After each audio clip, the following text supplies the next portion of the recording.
ప్రభువైన యేసుక్రీస్తు నామములో ఈ ఆరాధనకు కూడి వచ్చిన మీ అందరికీ ప్రేమపూర్వకమైన వందనాలు, దేవునికి స్తోత్రములు. మన దేవుని స్వభావమైన ఆయన సేవకులకు ఇచ్చిన స్వభావమైన దేవుని ప్రజలకు ఇచ్చే స్వభావమైన మౌనముగా ఉండుట. ఈరోజు సందేశం మెసేజ్ టైటిల్ మౌనము, బి సైలెంట్. ప్రవక్తల ప్రవచనాలలో కొన్ని మాటలు మీకు చదివి వినిపిస్తాను. జకర్యా గ్రంథం 2వ అధ్యాయం 13వ వచనం. సకల జనులారా, యెహోవా తన పరిశుద్ధమైన నివాసము విడిచి వచ్చుచున్నాడు. ఆయన సన్నిధిని మౌనులై యుండుడి, బి సైలెంట్. ప్రక్కనే జపన్య పుస్తకం ఉంటుంది. 1వ అధ్యాయం 7వ వచనాన్ని కూడా మీరు నోట్ చేయండి. ఇక్కడ కూడా ఒక మంచి మాట వ్రాయబడింది. ఆయన సన్నిధిని మౌనముగా ఉండుడి. ప్రక్కనే హబక్కూకు పుస్తకం ఉంటుంది.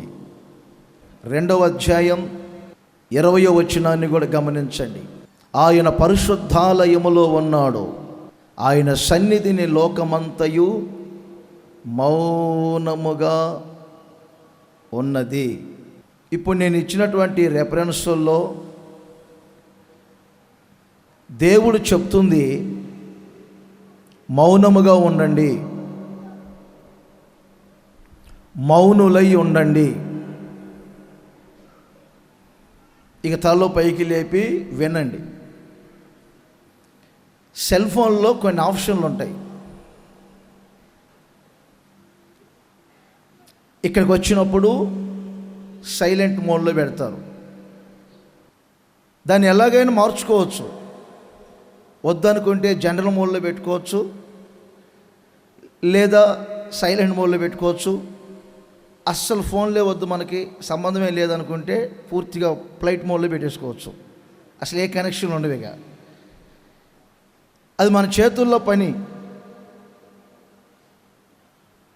మరి మనిషి జీవితం,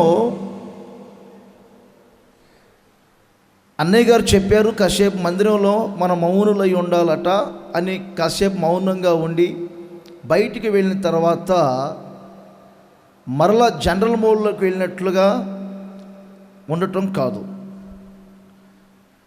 మనిషి యొక్క జీవితమే ఏమండి మౌనముగా ఉండటం మనం నేర్చుకోవాలి. నేను మొదటే చెప్పాను, మన దేవుని స్వభావం మౌనముగా ఉండుట. అది నోట్ చేయాలి మీరు. మన దేవుని స్వభావం మౌనముగా ఉండుట.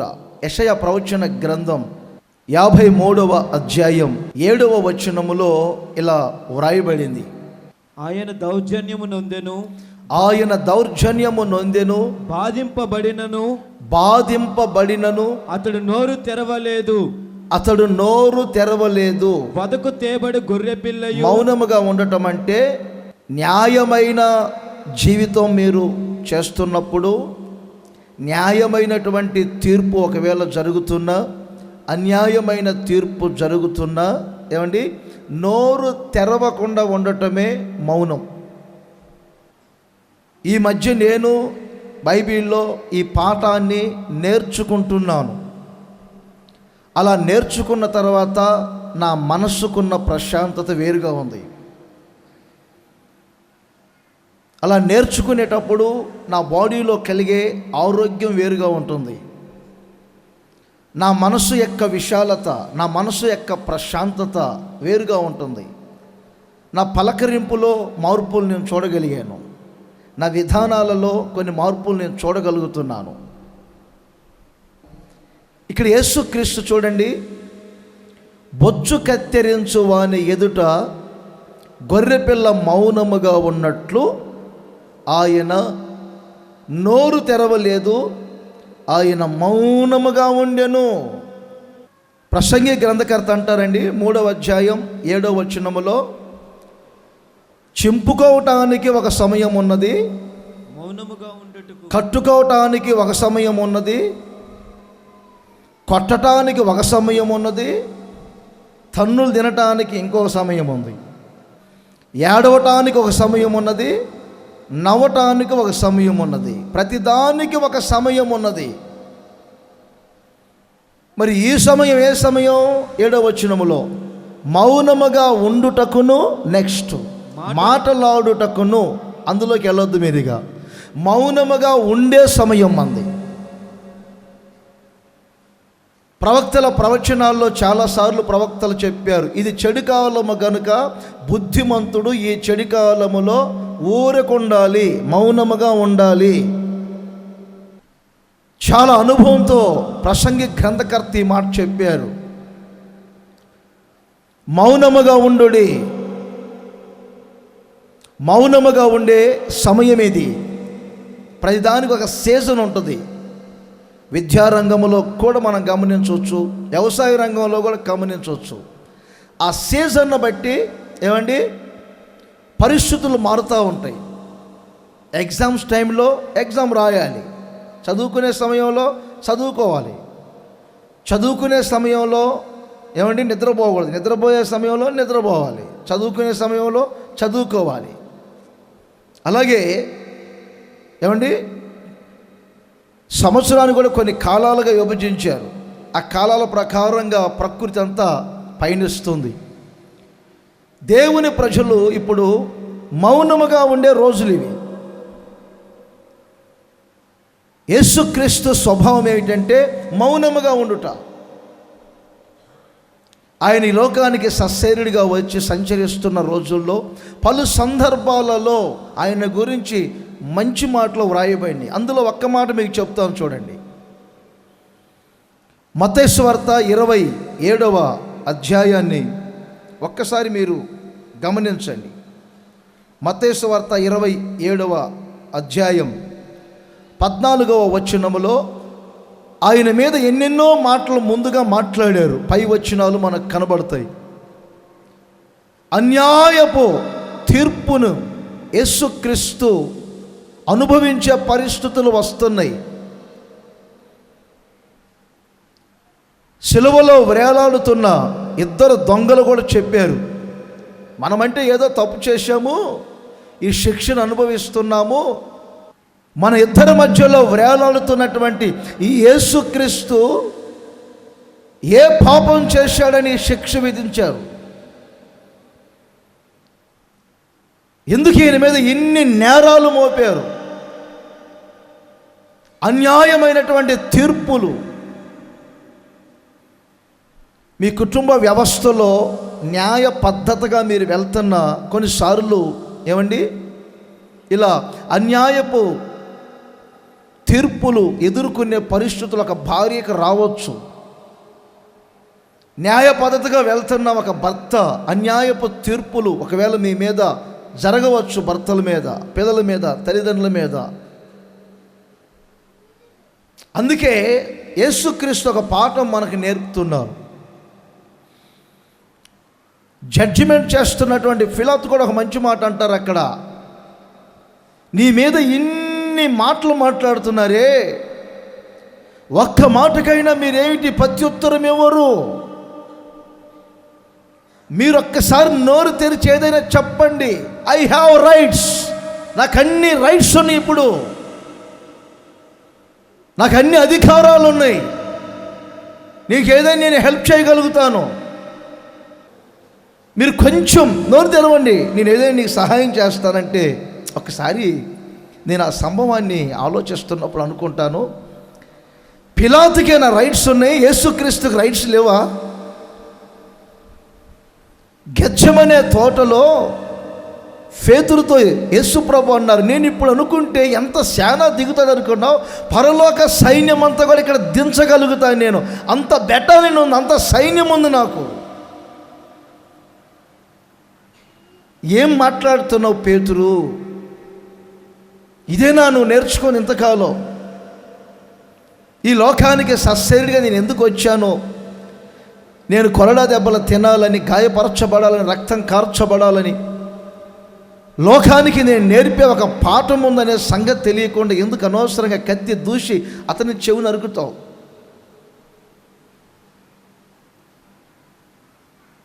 యేసుక్రీస్తుకు ఎన్ని అధికారాలు లేవండి, ఎన్ని రైట్స్ లేవండి. అలాంటి సమయంలో కూడా యేసుక్రీస్తుని గురించి 14వ వచనములో వ్రాయబడింది చూడండి. ఒక్క మాటకైనను ఆయన ఉత్తరం ఇవ్వలేదు. No answer, no sound.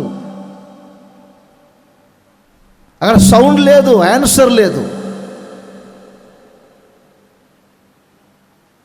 ఒక్క మాటకైనా ఆయన ఏమండి ఉత్తరం ఇవ్వలేదట. సైలెంట్గా ఉన్నాడు. పలు సందర్భాలలో యేసుక్రీస్తుని గురించి ఇదే వ్రాయబడింది. ఒకసారి మీరు ఆలోచించాలి ఈ మాటలు. ఈరోజు ఈ పాఠాన్ని మనం నేర్చుకోవాలి. మీ కుటుంబ వ్యవస్థలో కానివ్వండి, ఇలా మౌనమైన జీవితం యేసుక్రీస్తు వలె చేస్తున్నారా?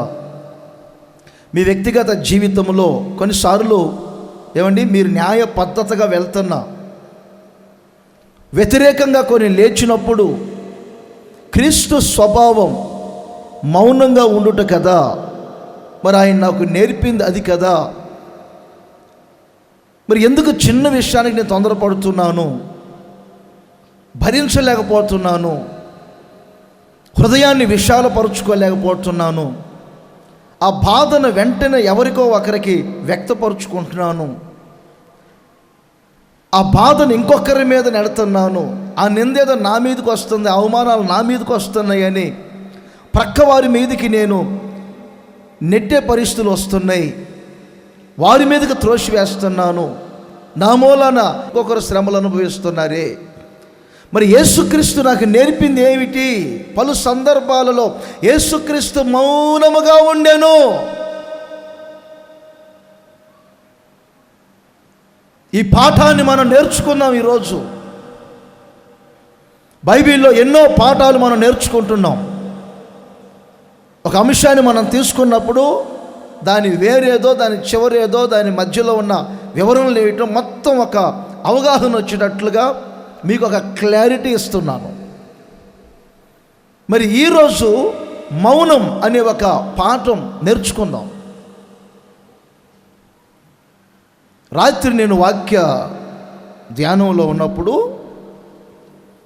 యెహెజ్కేలు గ్రంథములో ఒక మాట ప్రభు నాకు చూపించారు. అది మీకు చెప్పాలని కోరుకుంటున్నాను. దాన్ని కూడా వివరిస్తాను. తర్వాత మౌనములో ఉన్న కొన్ని ఆశీర్వాదాలు చెప్పాలని కోరుకుంటున్నాను. యెహెజ్కేలు గ్రంథం నోట్ చేయండి. 3వ అధ్యాయం 15-16 వచనాలు మనం చదువుకుందాం. గమనించండి. యెహెజ్కేలు ఒక సేవకుడు. దేవుని మౌనం ఏమిటో ఇప్పుడు మీకు నేర్పాను. కొరడలతో కొడుతున్న, ఉమ్మి ఊయుచున్న వస్త్రాన్ని ఏమండి చించుతున్న, లేక వస్త్రాలు ఏమండి అందరూ పంచుకుంటున్న, చేదు చిరకాని నోటికి అందించిన, అన్యాయపు తీర్పు జరుగుతున్న, కేకలు వేస్తున్న యేసుక్రీస్తు మౌనముగా ఉండెను. ఇప్పుడు ఒక సేవకుని గురించి రాయబడింది చూడండి. ఇది కూడా వివరిస్తున్నాను. ఒక సేవకుడు ఏమంటే సువార్త నిమిత్తం వెళ్ళాడు. దేవుడు స్వయంగా ఏం చెప్పారండి ఆ సేవకునికి? నీవు తేళ్ల మధ్యలో సంచరిస్తావు, పాముల మధ్యలో సంచరిస్తావు. ఓ ప్రవక్త, అన్ని అనుకూలంగా ఉంటాయి అనుకోబాకు. కొన్ని చోట్ల ముండ్ల పొదల లాంటి మనుషులు ఉంటారు, మరికొన్ని చోట్ల తేళ్ల లాంటి మనుషులు ఉంటారు, మరికొన్ని చోట్ల పాముల లాంటి మనుషులు ఉంటారు. ఇశ్రాయేలీయులు పేర్లన్నిటినీ ఒక న్యాయ విధాన పథకం మీద లిఖించుకొని రకరకాల స్వభావాలు కలిగిన వ్యక్తులందరినీ గుండెల మీదను భుజాల మీదను భరిస్తూ మోయుచున్న ఒక యాజకుని వలె పలు చోట్లకు వెళ్తావు, పలు సందర్భాలు మీకు ఎదురవుతాయి. తిరుగుబాటు చేసే ప్రజలుంటారు, వ్యతిరేక్తంగా మాట్లాడే ప్రజలుంటారు, నిందలు మాట్లాడే ప్రజలుంటారు. మీ ప్రాంతంలో మీ విషయాలైనా కానీ తిరుగుబాటు చేసే స్వభావాలు కలిగిన వ్యక్తులు ఉంటారు. నన్ను చాలామంది అడుగుతారు, అన్న మీరు కొంచెం రఫ్గా ఉంటారు కదా, కొంచెం టఫ్గానే ఉంటారే, ఏ విషయానికి మీరు రాజీ పడరే, కొన్ని విషయాలు ఏంటి చూసి చూడనట్టుగా ఉంటున్నారు అంటారు. జనరల్గా చెప్తున్నానండి,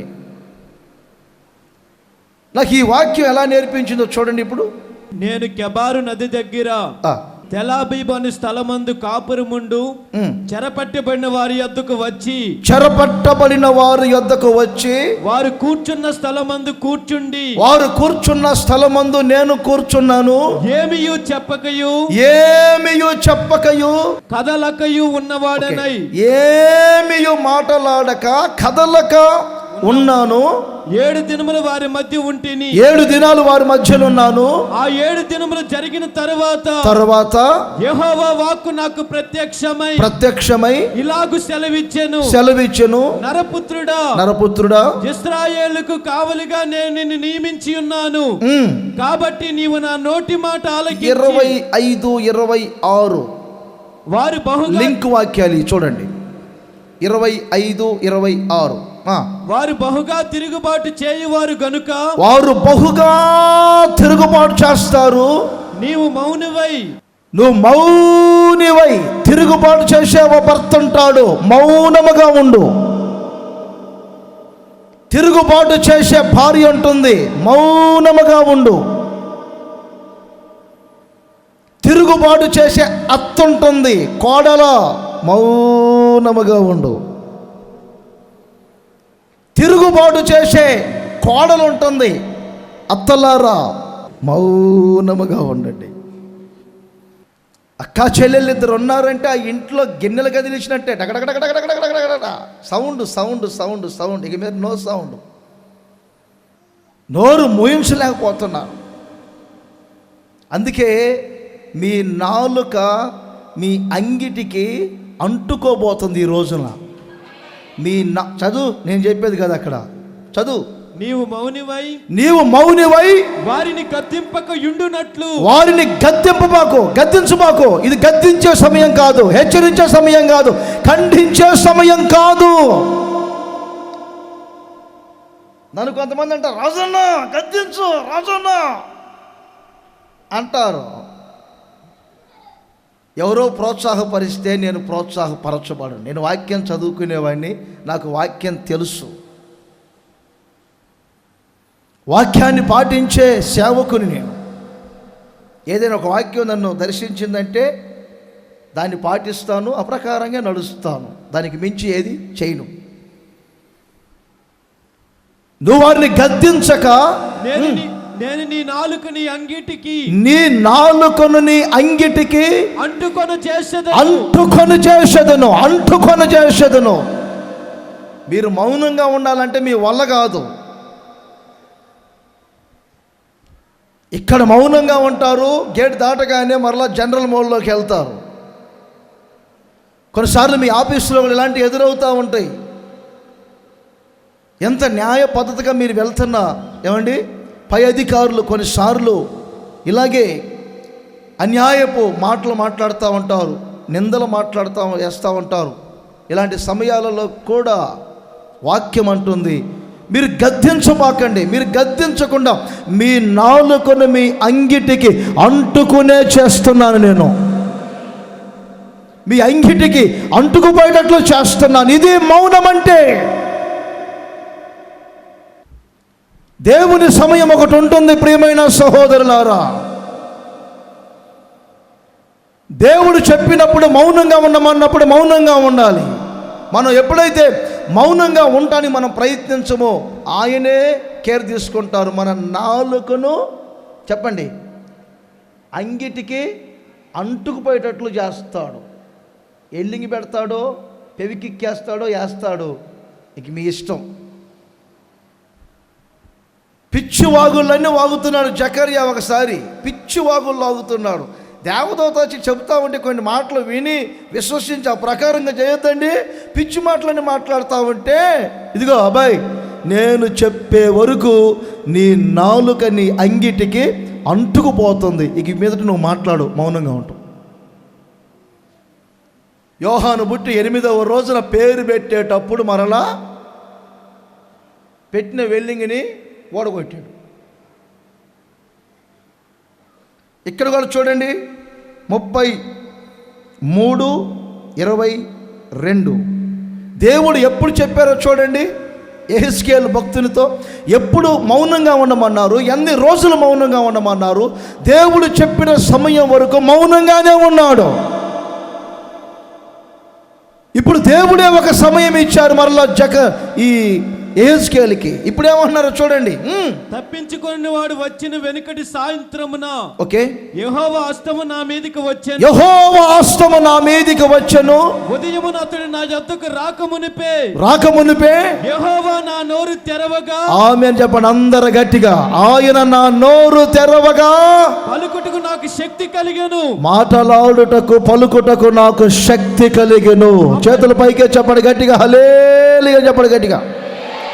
మౌనముగా ఉండమన్నప్పుడు మౌనముగా ఉందాము. దేవుడు సమయం ఒకటి ఇస్తారు. యేసు ప్రభు ఎందుకు మౌనంగా ఉన్నారు? తండ్రి ఆయనకు ఒక సమయం ఇచ్చారు. ఆ సమయం ఇచ్చినప్పుడు ఏమండి, భూమి మీద ఉన్న వారిలో కానీ, భూమి క్రింద ఉన్న వారిలో కానీ, పరలోకములో ఉన్న వారిలో కానీ ప్రతి వాని మోకాలు యేసు నామములో వంగునట్లు, ప్రతి వారి నాలుక యేసుక్రీస్తు దేవుడని స్తుతించున్నట్లుగా, అన్ని నామముల కంటే పై నామముగా యేసు నామము హెచ్చింపబడెను. హెచ్చించే సమయం ఉన్నది. ఆయన మౌనంగా ఉండమన్నప్పుడు మనం మౌనంగా ఉండాలి.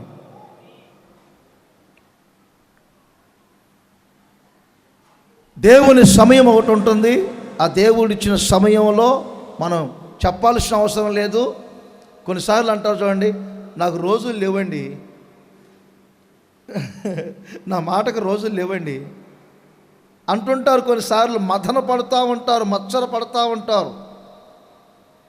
పని మనిషికున్న విలువ నాకు లేదండి ఇంట్లో, కనీసం నా ముఖం చూసే రాత కూడా లేదండి, నా ముఖం చూసే గతి కూడా ఎవరు లేడండి ఇక్కడ. దేవుడు ఏది చేసినా ఆయన ప్రణాళిక ప్రకారంగా చేస్తాడు మనల్ని. నేను అవసరంగా 2 మాటలు చెప్పటమే కాదు, కొన్ని విషయాలు ఒక భాగాన్ని తీసుకొని మీకు కొంచెం నేర్పించే సేవకునిగా మీ మధ్యలో ప్రదర్శించబడుతున్నాను. ఒక్కొక్క విషయాన్ని నేను చెప్పుకుంటూ వస్తున్నా. దేవుడు కూడా చూడండి, దానియేలుతో ఒక మంచి మాట చెప్పారు. దానియేలు గ్రంథం 10వ అధ్యాయం 15-16 వచనాలు కూడా నోట్ చేయండి. ఈ 15-16 వచనాల్లో ఏమని వ్రాయబడింది? దానియేలుకు ఒక దర్శనం కలిగింది. ఆ దర్శనం గురించి కొంచెం కలవరం చెందుతూ ఉన్నారు, దాని గురించి కొంచెం తొందరపడుతూ ఉన్నారు, తహతహలాడుతూ ఉన్నారు. ఏం చేయాలో అర్థం కావట్లేదు దానియేలుకి. దేవుడు చెప్పారు, బాబు దాని గురించి నువ్వేం టెన్షన్ పడాల్సిన అవసరం లేదు, నేను చెప్పే వరకు నీవు మౌనంగా ఉండు. ఎందుకు నువ్వు ఆతురత పడతావు? ఎందుకు అవసరత పడతావు? మీలో కొందరు నాకు కనపడతారు. ఎలాంటి వారంటే, మీరేమి అనుకోకరంటే చెప్తా ఈ మాట. సామెతల గ్రంథం 18వ అధ్యాయం 13వ వచనాన్ని శ్రద్ధాభక్తులతో చూడాలి. సంగతి వెనక ముందు ప్రత్యుత్తరం ఇచ్చేవాడు. ఇప్పుడు చెప్పండి ఈ మాట. సంగతి వెనక మునిపే ప్రత్యుత్తరం ఇస్తారంట కొంతమంది. అంత స్పీడ్ అవసరమా? అంత తొందర అవసరమా? వినండి, భర్త గారు ఆఫీస్కి వెళ్ళారండి. ఆఫీస్కి వెళ్ళి అరగంటలోనే ఫోన్ చేశారు భార్యకి. ఆఫీస్ ఫోన్ చేశారు ల్యాండ్ లైన్ నుంచి. ఫోన్ ఎత్తలేదు. రెండోసారి చేశారు. ఎత్తలేదు. మరి వెంటనే మూడోసారి చేశారు. 3 నిమిషాలను 3 సార్లు చేశారు. ఆమె అడావుడిగా వచ్చి ఏమండి ఏమండి ఏమండి అంటే ఎక్కడికి వెళ్ళావు అన్నారు. ఏమండి అనబోతున్నారు. ఏంటంటే బాగా ఏమండి అనబోతున్నారు. భర్త లేకపోతే నీకు అద్దుండదు, పద్దుండదు, నీ ఇష్టమైపోయింది. ఏ కొంపకు తిరిగావు, ఏ బయటికి వెళ్ళావు, ఎవరితో మాట్లాడుతున్నావు, నీ కథ ఏంటి, నీ ఎవరు పెట్టి, నీ సంగతి ఏంటి, నీ సంగతే అని ఆ కోపం మీద 3,000 రూపాయల టెలిఫోన్ పగలగొట్టాడు. ఆఫీస్ ఫోన్ పగలగొడితే ఊరుకుంటారా మీరు చెప్పండి? కట్టాల్సిందిగా డబ్బులు 3,000 కట్టాడు. మళ్ళీ కొత్త పేరు కొనుక్కొని సాయంకాలం 7 గంటలకు సూరు అనుకుంటూ వచ్చాడు. సోఫా మీద కూర్చొని ఎక్కడికి వెళ్ళావు? అప్పుడు భార్య సింపుల్గా చెప్పారండి ఒక మాట. ఏమండి, పొద్దున్నే 6 గంటలకు లేచాను, పిల్లలకు క్యారేజ్ రెడీ చేశాను, స్కూల్కి పంపించాను, మరలా మీకు టిఫిన్ రెడీ చేశాను, మీరు ఆఫీస్కి వెళ్ళారు. ఇక నేను కొంచెం బాత్రూంలోకి వెళ్ళి స్నానం చేద్దామని బాత్రూంలోకి వెళ్ళానండి, టాయిలెట్లోకి వెళ్ళానండి అన్నదంట. మీకు అర్థమైందా? సంగతి పూర్తిగా వినరు కొంతమంది. వినక మునిపే రియాక్షన్ ఎక్కువైపోయింది. నేను కూడా కొంతమందిని గమనిస్తుంటాను. బ్రదరు అనపోతాను, వెంటనే టకా టకా టకా టకా చెప్తారు. ఓయ్ బాబోయ్, సంగతి పూర్తిగా వినాలి. ఏదైనా ఒక విషయం చెప్తున్నప్పుడు వినాలి. నేను ప్రతిదానిలో పాఠం నేర్చుకుంటున్నా, వినండి. ప్రతిదానిలో పాఠం నేర్చుకుంటున్నాను చెప్తున్నాక మీకే. ఒకసారి మీటింగ్కి వెళ్తున్నాను నేను, కృతజ్ఞత కూటమండి. మీటింగ్కి వెళ్తున్నానండి. నేను వెళ్తా ఉన్నాను. ఈ లోపల ఒకరు ఫోన్ చేశారు బ్రదర్కి. నేను కట్ చేయమని చెప్పాను. మరలా ఫోన్ చేశారు, కట్ చేస్తున్నా. మరలా ఫోన్ చేశారు, కట్ చేస్తున్నా. మరలా చేశారు. ఫోన్ ఎత్తి ఇప్పుడు కాదులేండి, 10 సంవత్సరాల క్రితం. వస్తున్నాను కదా, కట్ చేస్తున్నప్పుడు అర్థం కదా, దగ్గరకు వచ్చారేమో అనుకోవాలి. ఆలోచన ఉండొద్దా? అంత తొందర అనరా అన్నాను. వీడు మొత్తం నేను యాసిటీస్కి ఫోటో స్టార్ట్ తీసినట్టే, మన పిల్లలు ఇబ్బంది ఏమీ లేదు, ఏం చెప్పమంటే అదే చెబుతారు. ఆడా ఉడిగా చెప్పగానే అంతా అయిపోయిన తర్వాత ఏంటో చెప్పు అన్నాడు. మరలా ఆయన సింపుల్గా మాట చెప్పారు. మీటింగ్ స్థలం దాటి 3 కిలోమీటర్లు వెళ్తున్నారన్న 50 రూపాయలు. ఇప్పుడు తప్పెవరిది? సంగతి ఎన్నక మునిపే అంత రియాక్షన్ అవసరమా? నాకు చాలా బాధ అనిపించిందండి. ఎంత పొరపాటు జరిగింది ప్రభు అనుకున్నాను. పాఠాలు నేర్చుకుంటున్నా, నేను జాగ్రత్త పడుతున్నాను. నా వయసుకి 25 సంవత్సరాల నుంచి ప్రభు మాటలు చెప్పుకొని తిరుగుతున్న నేనే చిన్న విషయాన్ని ఆలోచన చేస్తున్నానంటే మరి మీరు ఒకసారి ఆలోచించండి. సంగతి వినక మునిపే కొంతమంది ప్రత్యుత్తరం ఇస్తారట. అంత తొందర అవసరం లేదు మనకి, పూర్తిగా వినాలి. భార్య చెప్పేది భర్త కూర్చొని కొంచెం శ్రద్ధగా వినాలి. భర్త చెప్పేది కొంచెం కూర్చొని భార్య వినాలి. ఆఫీస్లో ఏదైనా చెప్పబోతుంటే కొంచెం వినాలి. విన్నారా? మౌనము అనే ఒక పాఠాన్ని ప్రభు నేర్పిస్తున్నాడు మనకి ఈరోజు. అందరి చేతుల పైకి చెప్పండి, గట్టిగా స్తోత్రం అని చెప్పండి గట్టిగా. ఇది మీ జీవితంలో చాలా ఉపయోగంగా మారుతుంది.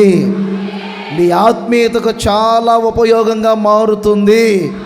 ఈ సందేశం మీ ఆత్మీయ జీవితాన్ని ఫలభరితముగా మార్చబోతుంది. ఆత్మీయత లక్షణాలు మీకు ఏమండి సంపాదించుకునేటట్లుగా మార్చునుగాక. 3వ అధ్యాయం 28వ వచనాన్ని కూడా చదువుతారు. విలాప వాక్యములు. ఈ మాట మీద ఒక పాట కూడా మనం పాడుకుంటున్నాం. ఇక్కడ ఏమని రాయబడిందండి? 27, 28. యవన కాలమున కాడి మోయుట నరునికి మేలు, నరునికి కాడి మోయుట మేలు. అతని మీద దాన్ని మోపిన ఆ కాడి మోపినవాడు యెహోవాయే దేవుడే గనుక అతడు ఒంటరిగా కూర్చుండి. చూడండి మంచి మాట. అతడు ఒంటరిగా కూర్చుండి మౌనముగా ఉండవలెను.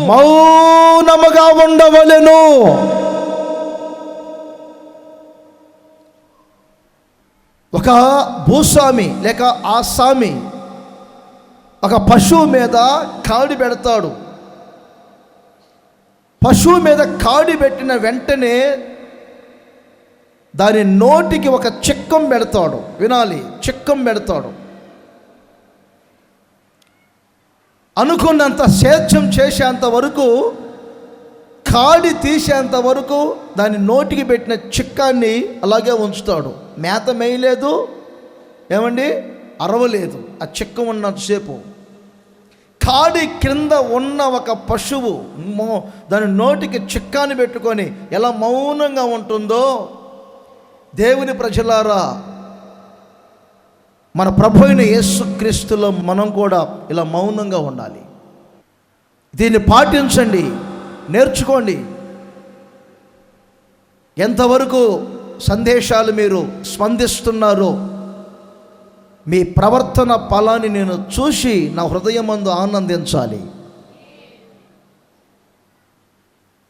ఒక ఆదివారం ఒక భాగాన్ని మనం నేర్చుకున్నప్పుడు దాన్ని మనం మరలా ధ్యానించుకోవాలి. నిజమే కదా, నిన్న సండే దేవుడు మాతో మాట్లాడారు.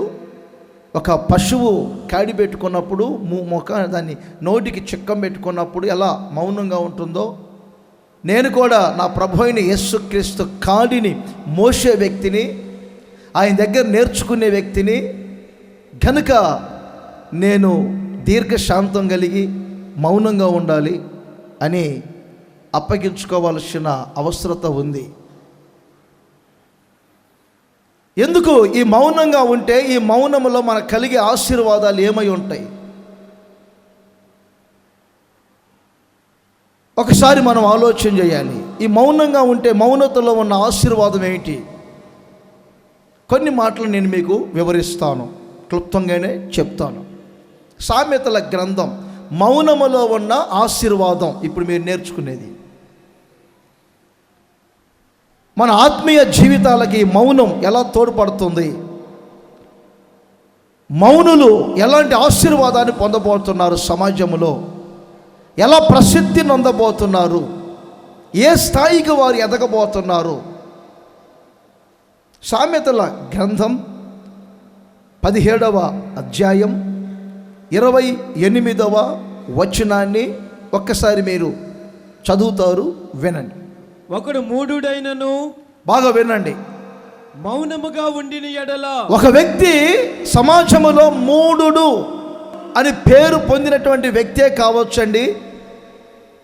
ఇప్పటి వరకు మూఢత్వాన్ని వ్యక్తపరచవచ్చు.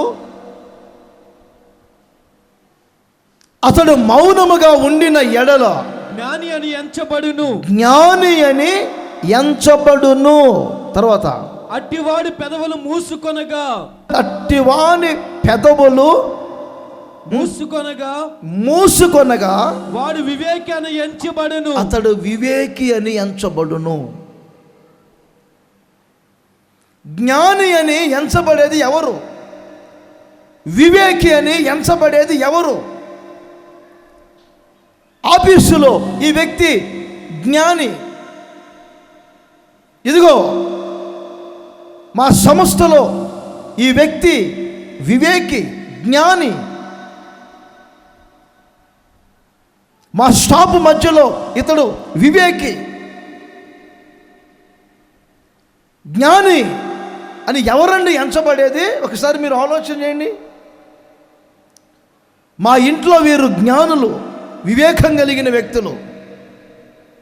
మా సమాజంలో ఇదిగో వీరి జ్ఞానులు, వివేకం కలిగిన వ్యక్తులని ఎవరు ఎంచబడతారంటే మౌనముగా ఉండేవారు.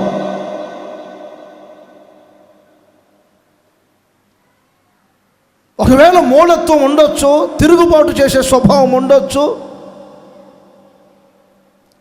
మాట్లాడటానికి అన్ని విధాలుగా సమర్థత ఉండవచ్చు, కానీ దేవుని వాక్యానికి మీరు అప్పగింపబడిన వారై మౌనముగా ఉండటం మీరు నేర్చుకుంటే సమాజంలో మీరు జ్ఞానులని, వివేకులని అనేకుల ద్వారా ఎంచబడబోతున్నారు.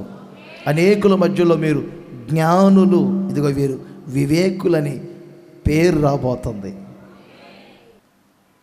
ఇదే సామెతల గ్రంథంలో మరొక మాట కూడా మీరు నోట్ చేసుకోవాలి. 11వ అధ్యాయం 12వ వచనం, కొద్దిగా రివర్స్గా ఉంటే చూడండి ఈ మాటలు. తన పొరుగువాణ్ణి తృణీకరించువాడు, తన పొరుగు వాణిని తృణీకరించువాడు బుద్ధి లేనివాడు, ఓకే, వివేకి అయినవాడు, వివేకి అయినవాడు మౌనముగా ఉండును. అది నోట్ చేసుకోండి, రివర్స్ మాటలు. వివేకి మౌనంగా ఉంటాడు, మౌనంగా ఉండే వ్యక్తి వివేకి అని పేరు పొందుతాడు. మీరెవరు ఇప్పుడు? మీ ఇంట్లో ఎలా ప్రదర్శించబడుతున్నారు? మీ కాలేజీలో ఎలా ప్రదర్శించబడుతున్నారు? మీ స్కూల్లో ఎలా ప్రదర్శించబడుతున్నారు? మీ ఆఫీసులో మీరు ఎలా ప్రదర్శించబడుతున్నారు? ఏమనుకుంటున్నారు? మీ తోటి స్టాపు, పై అధికారుల మధ్యలో కానివ్వండి, తోటి స్టాఫ్ మధ్యలో కానివ్వండి, ఒకవేళ మీకే దేవుడు 10 మందిని పనివారిని అప్పగిస్తే ఆ 10 మంది పనివారి మధ్యలో మీరు ఎలా ప్రదర్శించబడుతున్నారు? ఏమనుకుంటున్నారు? వారు చాలా జ్ఞానం కలిగిన వ్యక్తి, వివేకం కలిగిన వ్యక్తి, ఇతను చూసి మనం జ్ఞానాన్ని వివేకాన్ని మనం నేర్చుకోవచ్చు అనే స్థాయికి వస్తున్నారా? లేకపోతే ఇతడు అసలు జ్ఞానం లేని వ్యక్తి, బుద్ధిహీనుడు, ఏమండి రెబల్స్ మనిషి, అసలు ఇలాంటి వ్యక్తి మా ఆఫీస్కి ఎందుకు దొరికాడు, ఇలాంటి వ్యక్తి అసలు మా ప్రాంతంలో ఎందుకు ఉన్నాడు అని ప్రదర్శించబడుతుంది. ఒక్కసారి మీరు ఆలోచించవలసిన అవసరత ఉంది. మౌనములో మనకు కలిగే ఆశీర్వాదం ఏమిటంటే మనము జ్ఞానులమని, వివేకులమని అందరి చేత ఎంచబడబోతా ఉన్నాము. నా అంతటి నేను చెప్పుకోకూడదు నేను జ్ఞానిని, మీరు చెప్పాలి. ఇతనికి, ఈ సేవకునికి జ్ఞాన ప్రవర్తన ఉందని తల్లిదండ్రులు చెప్పాలి. పిల్లల గురించి తల్లిదండ్రులు చెప్పాలి. నేను ఆఫీసులో చాలా జ్ఞానండి అని మీరు చెప్పుకోవటం కాదు, మీ తోటి స్టాఫ్ చెప్పాలి.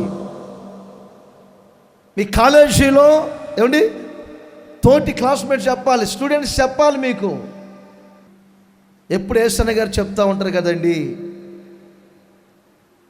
అన్నమున్న ఇస్తర ఎప్పుడు ఎగిరి పడుతుంది, అది ఏమీ లేనిదే ఊరికే ఎగురుతూ ఉంటుంది. కాస్త డబ్బున్న వాళ్ళు చెప్పుకుంటారు నాకు ఎంత ఉంది అంత ఉందని, మౌనంగా ఉంటారు. బైబిల్లో ఇలాంటి వ్యక్తులు ఎవరైనా ఉన్నారా అని ఆలోచన చేస్తే ఒక 2 వ్యక్తుల గురించి నేను చెప్తాను. దానికి ముందు ఇంకొక మాట, యోబు గ్రంథం 33వ అధ్యాయం. మౌనములో దేవుడు జ్ఞానాన్ని మనకు బోధిస్తాడు. మౌనములో 33 చదువుతారు. మాట ఏమీయూ లేని ఎడల నీవు నా మాట ఆలకింపుము, మౌనముగా ఉండుము, నేను నీకు జ్ఞానము బోధించెదను. జ్ఞానం నేర్చుకోవాలంటే మౌనంగా ఉండాలి. కొంతమంది చూస్తూ ఉంటాను నేను, బ్రదర్స్ని కానీ సిస్టర్స్ని అండ్ బిలీవర్స్ని కానివ్వండి, పూర్తిగా దెబ్బ పడకమునిపే తప్పించుకుంటూ ఉంటారు. అలాంటి వ్యక్తులకి జ్ఞానాభ్యాసం ఎలా పెరుగుతుందండి? జ్ఞానాభ్యాసం పెరగాలంటే మౌనంగా ఉండాలి. యేసన్న గారు కొన్నిసార్లు ఏ పొరపాటు చేయకపోయినా ఏదో ఒకటి అనేవారు. మీటింగ్కి వచ్చారంటే ఏమంటే బాగా జరిగింది అనుకొని సంతోషించే సమయంలో ఏదో ఒక మాటని వెళ్తారు. ఉసూరు మనకుండా కూర్చుంటాం, బాగా జరిగిందనే సంతోషం ఉండదు. ఆ మరుసటి రోజు అంతా మేము సైలెంట్ మోడ్లోకి వెళ్ళిపోతాం, స్తోత్రం స్తోత్రం చెప్పుకుంటాం. అక్కడికి వెళ్ళిన తర్వాత మరలా అన్న చెప్పుకుంటారు, ఇంకొక రోజు చెప్తారు. వాళ్ళు బాగా జరిగిందని చెప్పి హెచ్చించుకుంటారేమో అని చెప్పి ఏదో ఒక మాట అనొచ్చాను, హెచ్చించుకోకూడదు అని చెప్తారు. అక్కడికి వెళ్ళి కారణం లేకపోయినా కొన్నిసార్లు ఇదిగో ఈ పాఠాలు మాకు నేర్పారు. నా సన్నిధి నిన్ను మౌనముగా ఉండుము, నేను నీకు జ్ఞానము నేర్పుదును. ఎవరు మౌనముగా ఉంటారో వారి జ్ఞానాన్ని నేర్చుకోబోతున్నారు. దేవుడు వారికి జ్ఞానోదయాన్ని కలగజేయబోతూ ఉన్నారు. వారు దైవ జ్ఞానముతో నింపబడబోతూ ఉన్నారు. వ్యక్తిగత జీవితాన్ని కాపాడుకుంటారు, కుటుంబ వ్యవస్థ నడిపించుకుంటారు, సంఘములో మెదలగలిగిన విధానాలు నేర్చుకుంటారు, సమాజంలో జ్ఞానులని వివేకము కలిగిన వ్యక్తులని ప్రసిద్ధి నొందుతారు. మౌనముగా ఉంటే జ్ఞానం బోధించడమే కాదు, దేవుని పలకరింపు దొరుకుతుంది. అక్కడే చూడండి 31వ వచనాన్ని కూడా, దేవుని పలకరింపు దొరుకుతుంది. మౌనముగా నుండుము, నేను మాట్లాడేదను. మౌనంగా ఉండకపోతే ఎలా మాట్లాడతారు? మౌనంగా ఉంటే దేవుడు మాట్లాడతారు, దేవుని పలకరింపు దొరుకుతుంది మనకి. ఆదికాండములో ఒక మాట, దానియేలు గ్రంథములో ఒక మాట, 2 మాటలు వివరిస్తాను, నోట్ చేయండి అందరూ. ఆదికాండం 41వ అధ్యాయం 37వ వచనాన్ని చదువుతారు, ఒకసారి వినండి. ఆ మాట ఫరో దృష్టికిని, ఆ మాట ఫరో దృష్టికిని, అతని సమస్త సేవకుల దృష్టికిని, సమస్త సేవకుల దృష్టికిని యుక్తమై ఉండెను గనుక అతడు తన సేవకులను చూచి, ఫరో తన సేవకులందరిని చూసి, ఇతని వలె దేవుని ఆత్మ, యోసేపును గురించి ఈ మాట చెప్తున్నారు. ఒక ఫరో, రాజ్యాన్ని పరిపాలన చేస్తున్న ఒక చక్రవర్తి చెప్తున్న మాటలండి. ఇతని వలె దేవుని ఆత్మ కలిగినటువంటి మనుషుణ్ణి కనుగొనగలమా అని అనెను. మరియు ఫరో దేవుడు ఇదంతయు నీకు తెలియపరిచిన గనుక నీవలే వివేక జ్ఞానములు గలవారు. ఈ 2 స్వభావాలు యోసేపులో ఉండటానికి కారణం ఏమిటంటే, యోసేపు జీవితమే మౌన జీవితం.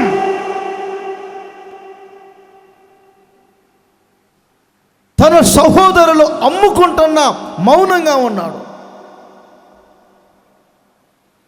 తన సహోదరులు గుంటలో వేసిన మౌనంగా ఉన్నాడు. పోతీఫరు ఇంట్లో పనిచేసేటప్పుడు రకరకాల సమస్యలు ఎదుర్కొన్నాడు, అయినా మౌనముగా ఉన్నాడు. పోతీఫరు ఇంట్లో భయంకరమైన గుండె బ్రద్దలైపోయే నిందపడింది. నన్ను పోడు చేయడానికి వచ్చాడు ఈ వ్యక్తి, నన్ను అవమానపరచడానికి వచ్చాడు ఈ వ్యక్తి.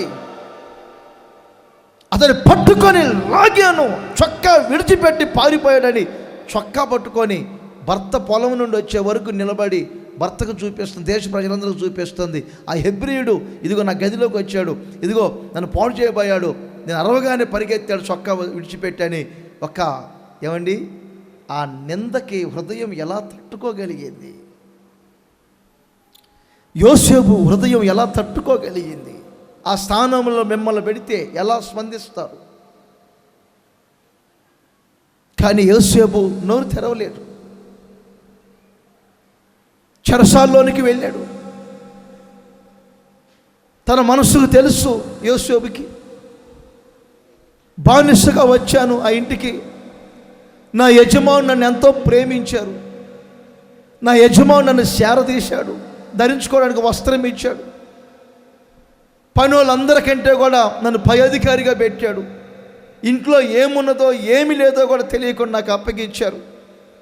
రాజు తర్వాత రాజు స్థానంలో ఉన్నాడు నా యజమానుడు. ఇప్పుడు ఆ యజమానురాలు ఈ పని చేసిందని చెప్తే ఒకవేళ నా యజమానుడు ఎక్కడ తలెత్తుకుంటాడు?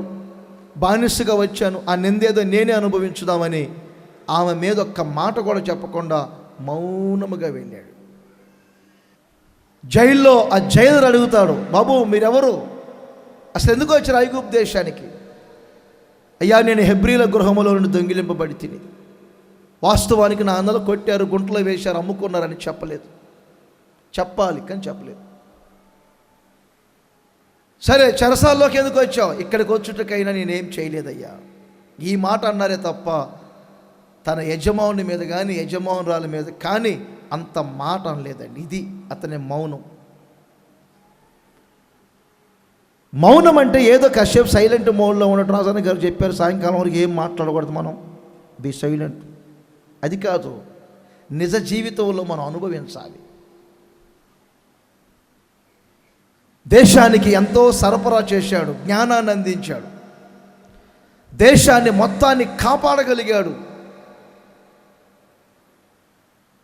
దేశానికి జ్ఞానాన్ని అందించిన వ్యక్తి, దేశం మీదకి వచ్చిన ఆపదల్ని తప్పించిన వ్యక్తి, ఏమండి, దేశాన్ని పోషించగలిగిన వ్యక్తి దానియేలు.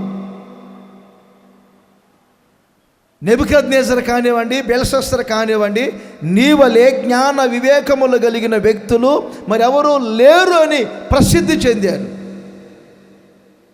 ఆ స్థాయికి దానియేలు రావటానికి గల కారణం ఏమిటో ఒక్కసారి మీరు ఆలోచన చేస్తే, అతని మీద ఏమండి నిందలు వేసి, అవమానాలు వేసి, న్యాయ విరుద్ధమైనటువంటి తీర్పులు తీర్చి అతని సింహాల గుహలో వేస్తే మౌనముగా కూర్చున్నాడు, నోరు తెరవలేదు. తెలియక మీరు కొన్నిసార్లు మీ బాధలన్నీ ఎవరికో చెప్పుకుంటూ, దేవునికి చేత కాదు పోలీస్ స్టేషన్లో కంప్లైంట్ ఇద్దాం అని ఆ దిశగా పయనిస్తున్నారా? మౌనులై దేవునికి అవకాశం ఇస్తున్నారా? రెండో విషయం కూడా చెప్తాను. 62వ కీర్తన మొదటి వాక్యం 5వ వచనం చదువుతారు, వినండి. నా ప్రాణము దేవుని నమ్ముకొని మౌనముగా ఉన్నది. 62వ కీర్తన మొదటి వచనం చదివారు. నా ప్రాణము దేవుని నమ్ముకొని మౌనముగా ఉన్నది. ఆయన వలన నాకు రక్షణ కలుగును. ఆయన వలననే నాకు రక్షణ కలుగును. నా ప్రాణమా, మౌనములో మనకు రక్షణ కలుగుతుంది. మౌనతలో ఒక రక్షణ ఇమిడి ఉంది. మరొకసారి చెప్తున్నాను, పలుసార్లు దేవుడు మనల్ని పలకరిస్తారు. ఎలాగో తెలుసండి,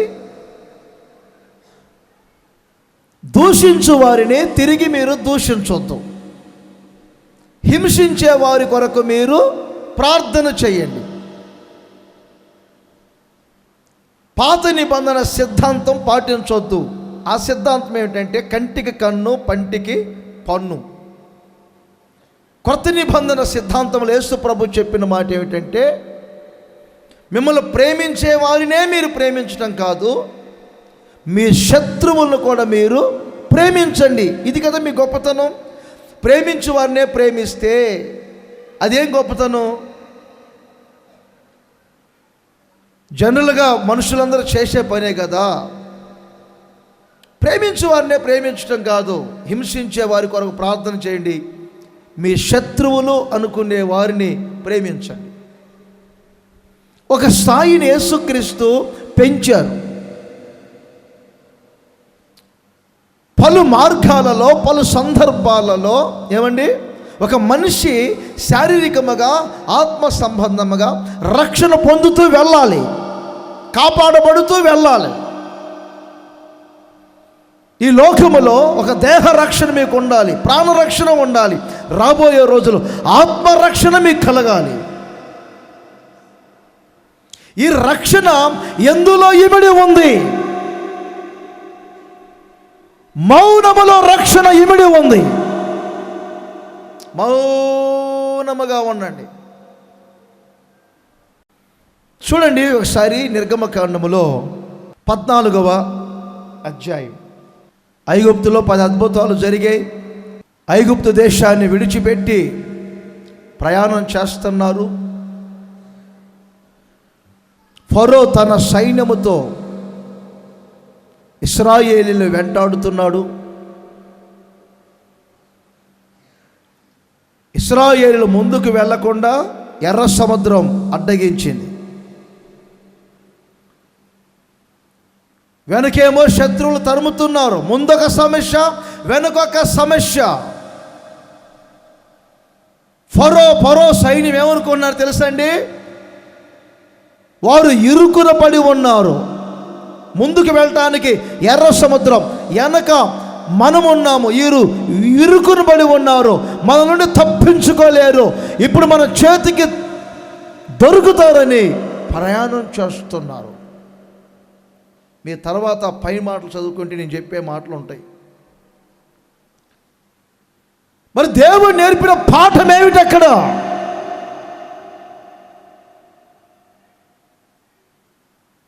బ్రదర్స్, ఒకసారి మీరు ఆలోచించాలి, దేవుడు ఏ పాఠం నేర్పాడు?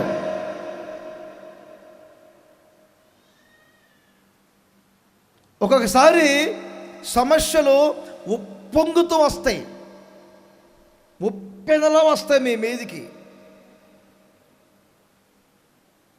కొన్నిసార్లు మీరే నాకు చెప్తా ఉంటారు, ఏమని తెలుసా, అన్నయ్య ఎటూ తప్పించుకునే మార్గం లేదన్నయ్య, నలుదిశలా వచ్చాయి సమస్యలు, చుట్టుముట్టాయి, దారి కాని రావట్లేదు, ఇప్పుడు ఎక్కడికి వెళ్ళాలో.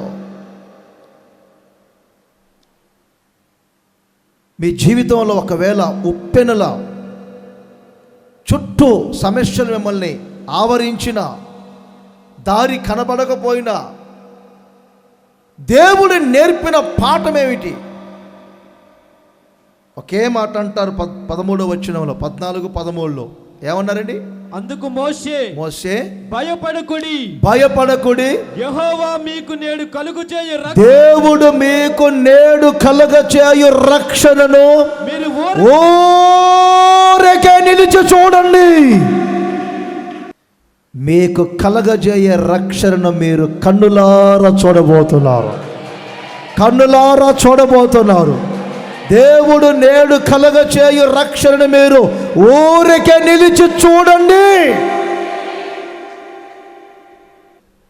ఎర్ర సముద్రాన్ని దేవుడు 2 పాయలుగా మార్చాడు, అద్దరికి వారిని క్షేమంగా నడిపించాడు, వారికి రక్షణను దేవుడు కలగజేశాడు. మౌనముగా ఉండండి, ఆయన మీకు రక్షణ కలగ చేయబోతున్నాడు. ఇంకొకసారి చేతుల్లో ఊపుతూ చెప్పండి, గట్టిగా లేలి అని చెప్పుకోండి. ఊరికే నిలిచి చూడండి, నేడు కలగజేసే రక్షణ మీరు కన్నులారా చూడబోతున్నారు. సమూయేలు 2వ గ్రంథములో కూడా ఒక మాట చెప్తాను. 5వ అధ్యాయం 23వ వచనం గమనించాలి. ఇక్కడ దేవుడు కొన్ని, అదే ఇందాక చెప్పాను చూడండి, ఒక సమయంలో ఇలా ఉండమంటారు, ఒక సమయంలో అలా ఉండమంటారు. దాన్ని మనం కొంచెం గుర్తించాలి. అయ్యా ఫిలిష్తీయులు యుద్ధానికి వచ్చారు, నన్ను వెళ్ళమంటారా అన్నారు. పై వచనాలు మీరు గమనించాలి, పై వచనాలు అన్నారు. అప్పుడు వెళ్ళమన్నారు, వెళ్ళు, నిస్సందేశముగా వారిని నీ చేతికి అప్పగించబోతున్నాను అన్నారు. నెక్స్ట్ డే అనుకుందాం, మరలా అదే శత్రువులు యుద్ధానికి వచ్చారు. 23వ వచనములో దావీదు ప్రార్థన చేశారు, ఇప్పుడు నన్ను శత్రువుల మీదకి యుద్ధానికి వెళ్ళమంటారా అని.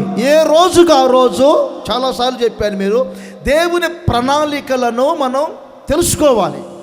ఇప్పుడు దేవుడు ఏం చెప్పారండి? వెళ్ళవద్దు.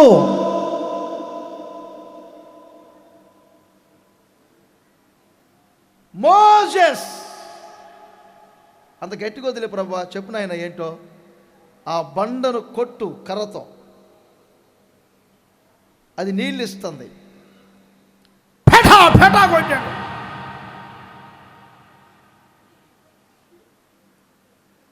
అసలు బండ మీద కోపం కాదు, మోషేకి మనుషుల మీద కోపం. 4 రోజులు మరలా ప్రయాణం చేశారండి.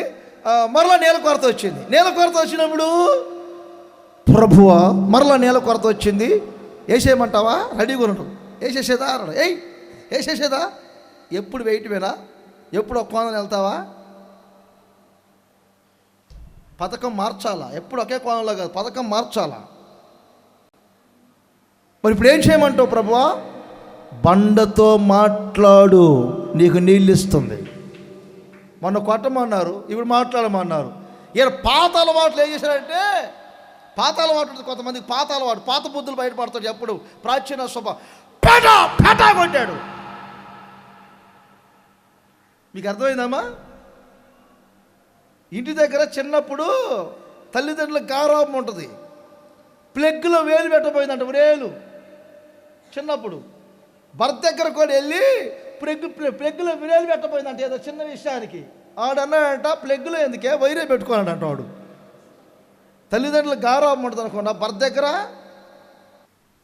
నీవు యుద్ధానికి వెళ్ళవద్దు, చుట్టూ తిరిగి మౌనంగా ఉండండి, ఆ కంబలి చెట్టు వైపు వెళ్ళండి. కంబలి చెట్ల యొక్క శాఖల శబ్దం, కొమ్మల శబ్దం విని శత్రువులు పారిపోబోతున్నారు. హల్లెలూయా అని చెప్పండి గట్టిగా. వృక్ష శాస్త్రాన్ని చదివే వాళ్ళు ఎవరంటే, వృక్ష శాస్త్రాన్ని చదివే వాళ్ళు ఈ కంబలి చెట్టు గురించి చదవండి. కంబలి చెట్ల యొక్క కొమ్మలు కానీ ఆకులు కానీ ఎంత గాలి విసిరినా శబ్దమే రాదు. ఆ చెట్టుకున్న స్వభావం అది. వృక్ష శాస్త్రం చదివాను కాబట్టి చెప్తున్నా మీకు. ఆ చెట్టు గురించి తెలుసుకోవడమే చదవటం, ఇంకేం పెద్ద విద్య లేదు. దేని మీద మనకు ఒక అవగాహన వస్తుందో దాంట్లో మనం ఏమండి సాఫ్ట్వేర్లు అంతే. మనకి బైబిల్ మీద ఒక అవగాహన ఉంది, బైబిల్ పండిట్లు అంతే. తాపి పని మీద ఒక అవగాహన ఉంది, వాడు ఇంజనీరు. దానికేం మళ్ళీ ఏ కాలేజీ చదువుకునే అవసరం లే. మీకు అర్థమైందా? పెద్ద పెద్ద చదువులు చదివేవాళ్ళు కూడా మెకానిక్ షెడ్కి రావాలి, ఇంజన్ ఎలా బిగిస్తున్నా చూడాలా. ప్రాక్టికల్గా తెలుసుకోకుండా ఎంత చదువుకున్నా రాదు. కంబలు చెట్లు కొమ్మలు కానివ్వండి, ఆకులు కానివ్వండి, ఎంత గాలి వీసినా శబ్దం రాదు. నిశ్శబ్దములో కూడా శబ్దాన్ని పుట్టించగలిగిన దేవుడు మన దేవుడు. ఒకసారి చప్పట్లు కొట్టండి గట్టిగా. నిశ్శబ్దములో శబ్దాన్ని పుట్టించి శత్రువుల గుండెల్లో అలజడి పుట్టించగలిగిన శక్తి కలిగిన దేవుడు. ఊరికే నిలబడి మౌనముగా ఉండి దేవుడు కలుగజేయు రక్షణ మీరు చూడండి. మీ వ్యక్తిగత జీవితానికి రక్షణ కలగబోతుంది, మీ కుటుంబ వ్యవస్థకు రక్షణ కలగబోతుంది. రక్షణ ఆనందముతో నడిపించబడబోతున్నారు. రక్షణ సునాదాలు మీ గృహములో వినబడబోతున్నాయి.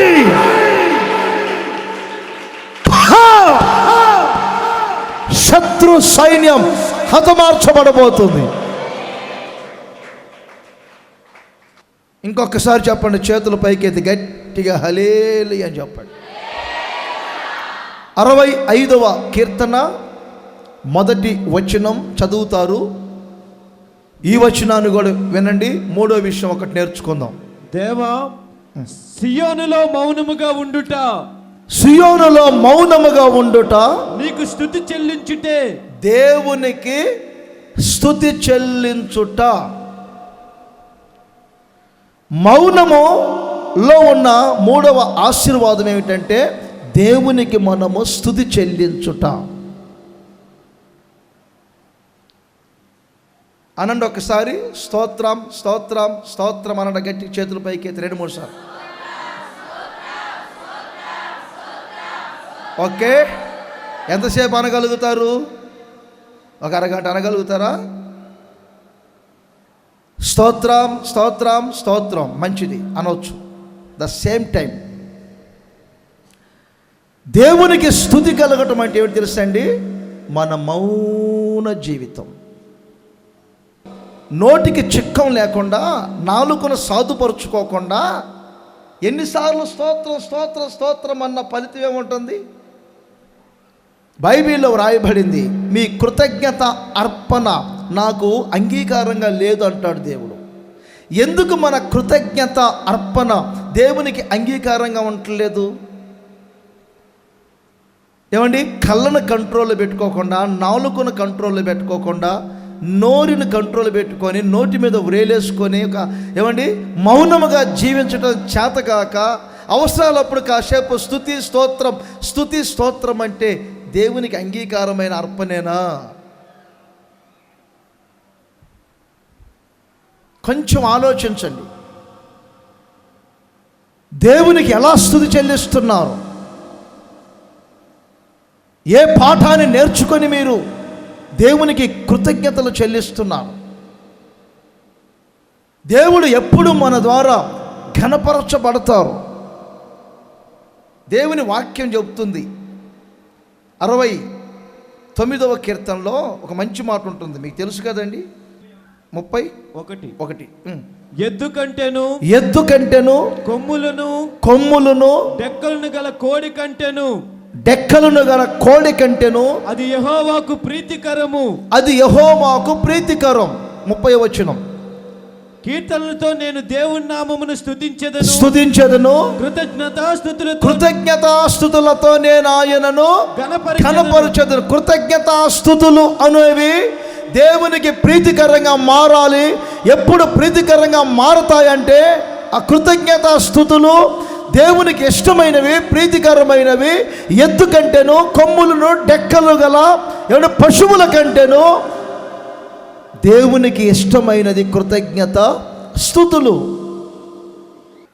మీ మౌన జీవితమే దేవునికి కృతజ్ఞతాస్తుతులు చెల్లించుట. ఇందులో 2 రెఫరెన్సులు ఇస్తాను. లేవియ కాండం 10వ అధ్యాయం 4వ వచనం. ఇక్కడ యాజకుడైనటువంటి అహరోను గురించి వ్రాయబడింది. అహరోన్ అంటే ప్రధాన యాజకుడు. యాజకుడు అంటేనే దేవుణ్ణి ఆరాధించువాడు, దేవుణ్ణి స్తుతించువాడు.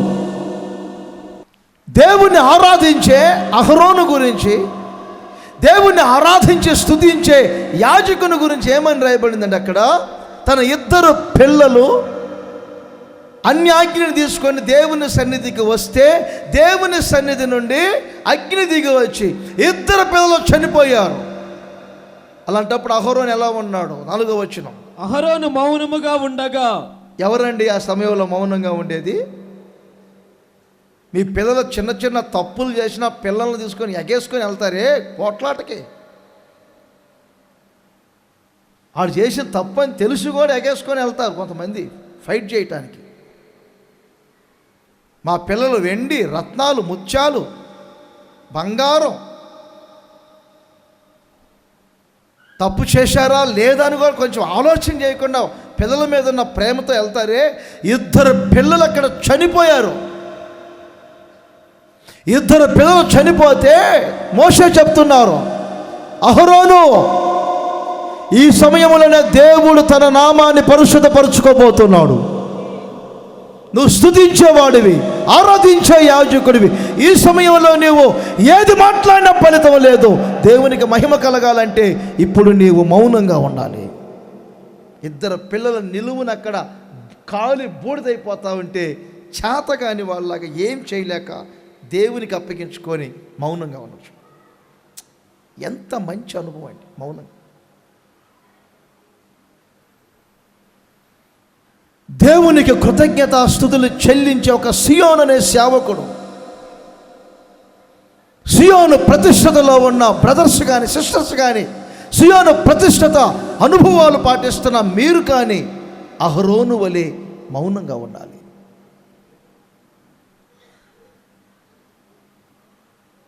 బైబిల్లో ఇదొక పాఠం ప్రభు మనకు నేర్పుతున్నాడు. ఈ భాగాన్ని మీకు చెప్పాలని రాత్రి చాలాసేపు నేను కూర్చొని భారంతో, గుండెల్లో ఉన్న భారంతో దీంట్లో మీకు ఒక అవగాహన రావాలి. ఇక ఎక్కడ వెతుక్కున్నా దీని మీద ఒక న్యూ వెర్షన్ ఉండకూడదుగా అనే అంశంగా మీ ముందు పెడుతున్నాం. ఇంకొక వ్యక్తిని కూడా పరిచయం చేస్తాను. యోబు గ్రంథం 6వ అధ్యాయం 24వ వచనం. ఏ తప్పు చేశాడండి యోబు?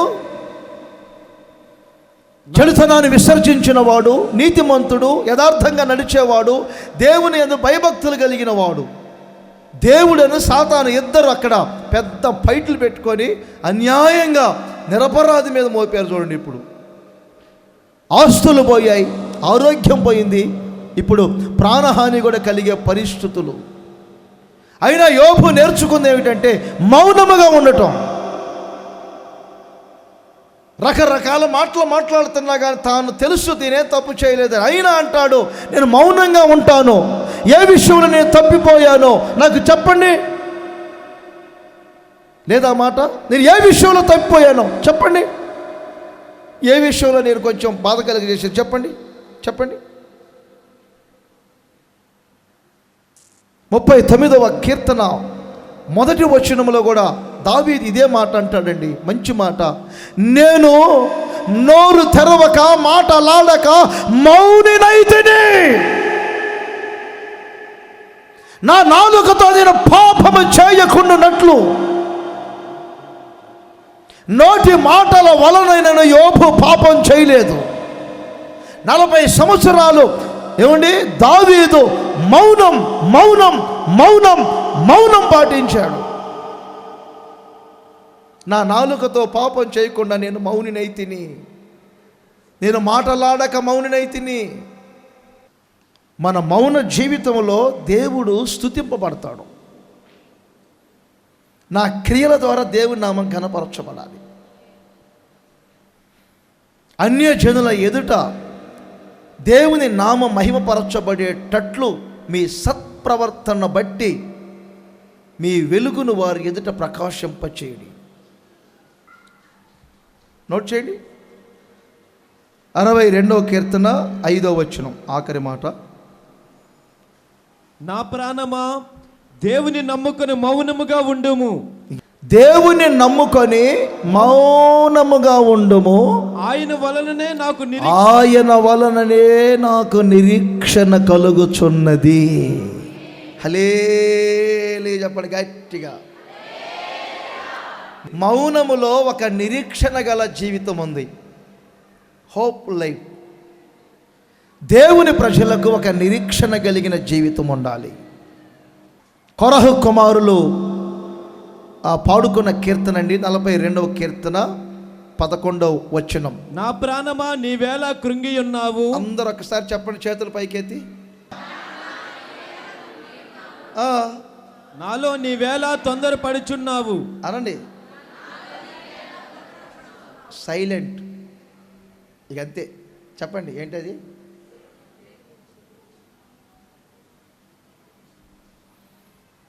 కొరహు కుమారులు ఈ కీర్తన ఎందుకు రాసుకోగలిగారంటే వారి నాన్నగారు వారి బంధువులు చాలా తొందరపడ్డారు. యాజకత్వం మీద నడిపింపు మీద వ్యతిరేకంగా లేచారు. తర్వాత భూమి నోరు తెరిచి వారిని ప్రాణంతోనే పాతాళానికి కొందరిని తీసుకెళ్ళింది. వారితో లేచినటువంటి 250 మంది అగ్నికి ఆహుతి అయ్యారు. కొరహు కుమారులు మాత్రమే బ్రతికారు. వారికి అనుభవం బాగా తెలుసు. మా నాన్నగారు తొందరపడి ఇలాంటి స్థితికి వెళ్ళాడు, కృంగిపోయి ఇలాంటి స్థితికి వెళ్ళాడు, మా జీవితాలు అలా కాకూడదని దేవుని యందు నిరీక్షణను ఎప్పుడు కాపాడుకోవాలి. కార్యాల కొరకు కాదు, కనాను కొరకు కదా బయలుదేరింది. కనానులో ప్రవేశించేదానికి మధ్యలో ఈ గొడవలను ఎందుకు, ఈ విధానాలను ఎందుకు? వారి ప్రాణాలని వారు అందుకే జాగ్రత్త పరుచుకుంటున్నారు, నడిపించుకుంటున్నారు. మౌనములో ఏమండి ఒక నిరీక్షణ దాగి ఉంటుంది. మౌనములో మీరు మౌనంగా ఉండి ప్రార్థన చేసుకున్న, గదిలో మౌనంగా ఉన్న కొన్ని క్రొత్త నిరీక్షణలు మీలో పుడతాయి. మీలో అస్థిరత్వం పోతుంది. మీ నిరీక్షణ కుడి ఎడమలకు తొలగిపోదు. దేవుని మీదే మీ నిరీక్షణ ఉంటుంది. పలుసార్లు నేను గమనిస్తున్నాను కదండి, మనుషుల మధ్యలో ఉంటున్నప్పుడు ఆ అనుభవం వేరుగా ఉంటుంది. ఒంటరిగా గదిలోనికి వెళ్ళి మౌనంగా ప్రభువుని ధ్యానిస్తున్నప్పుడు నిరీక్షణ కుడికి కానీ ఎడమకు కానీ తొలగిపోవట్లేదు. వాక్యం అంటుంది మన నిరీక్షణ ఎప్పుడు ఒక గురిలో వెళ్ళాలి. ఈ చివరిన బయలుదేరిన ఓడ ఏమండి, ఆ చివరికి బయలుదేరాలంటే ఒక గురి ఉంటుంది. ఆ పడవ ఓడ ఏమండి సముద్రములో అలల చేత గాలుల చేత అటు ఇటు కొట్టుకుపోతున్నా తెరచాపలు వేస్తారు, చుక్కాళ్ళు వేస్తారు. ఏమండి ఓడను అద్దరికి నడిపించుకున్నట్లుగా విశ్వాసాలని ప్రేమలను ఈ తెరచాపలుగా చుక్కాళ్ళుగా ఉపయోగించుకొని నిరీక్షణ మనం కాపాడుకోవాలి. ఎప్పుడు ఆ నిరీక్షణ దేవుని మీద నుండి తొలగిపోకూడదు. మనుషుల మీద, లోకం మీద నిరీక్షణ అనేది తాత్కాలికమైంది. మన నిరీక్షణ ఎప్పుడు దేవుని మీద ఉండాలి. కొన్ని శరీరంలో ఏమండి అలలు వస్తాయి, పెను తుఫానులు వస్తాయి. చుక్కాళ్ళు వేసుకోండి, తెరచాపలు పెట్టుకోండి. ఊగిసలాడుతున్నటువంటి జీవితాన్ని ఒకసారి స్థిరపరచుకోండి. నిరీక్షణ కోల్పోవద్దు. దేవుని మీద ఉన్న నిరీక్షణని కోల్పోవద్దు. కోల్పోకుండా ఉండాలంటే మౌనం. ఈ 4 కోణాల్లో ప్రభు మీకు చెప్పమన్నారు. ఈ మాటలన్నింటినీ ప్రభు మీ హృదయంలో స్థిరపరచునుగాక. ప్రేమ స్వరూపి, ఈ నెలలో ప్రవేశపెట్టిన మీరు ఈ చివరి ఆదివారం మీ సన్నిధికి వచ్చిన ప్రజలతో ఈ కోణములో మీరు మాట్లాడారు. మీ మౌనమేమిటో మాకు నేర్పించారు. సేవకుల మౌనమేమిటో లేఖనాల్లో నుండి చూపించారు. ఈ ప్రజలందరూ కూడా మౌనముగా ఉండటం మీరు నేర్పించారు తండ్రి. ఇక మీదట ఈ మాటల ద్వారా పలు సందర్భాలలో, సమయాలలో పాపాత్ములు వ్యతిరేకంగా లేచినప్పుడు, న్యాయం జరుగుతున్నా అన్యాయం జరుగుతున్నా నోరెత్తకుండా, మాట్లాడకుండా మౌనముగా ఉండాలి అని ఓ చక్కని పాఠాన్ని ఈ ప్రజలకు మీరు నేర్పించినందుకు స్తుతిస్తున్నాను. అనేకుల భక్తుల చరిత్రలన్నింటినీ ఈ సమయంలో మేము జ్ఞాపకం చేసుకున్నాం. అందుకు మిమ్మల్ని స్తుతిస్తున్నాను. మౌనములో ఉన్న కొన్ని ప్రాముఖ్యమైన ఆశీర్వాదాలు తండ్రి ఇప్పటి వరకు మేము మీ లేఖనాల్లో నుంచి వివరించుకోగలిగాం. ఇక మీదట సమాజములో, సంఘములో జ్ఞానులని, వివేకులని అనేకుల ద్వారా ఎంచబడేటట్లు మౌనకరమైన జీవితాన్ని ప్రతి ఒక్కరికి దయచేయండి. ప్రాణమునకు, ఆత్మకు, శరీరమునకు రక్షణ కలగచేసుకొనుటకు మౌనులై ఉండటానికి కృప దయచేయండి తండ్రి. మిమ్మల్ని స్తుతించి, ఘనపరిచి, మహిమపరుచున్నట్లుగా ప్రతి ఒక్కరికి మౌనాన్ని దయచేయమని కోరుకుంటున్నాను.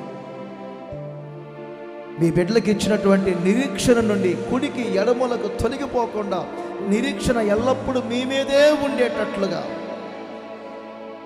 మౌనమైన జీవితాన్ని ప్రతి ఒక్కరికి దయచేయండి.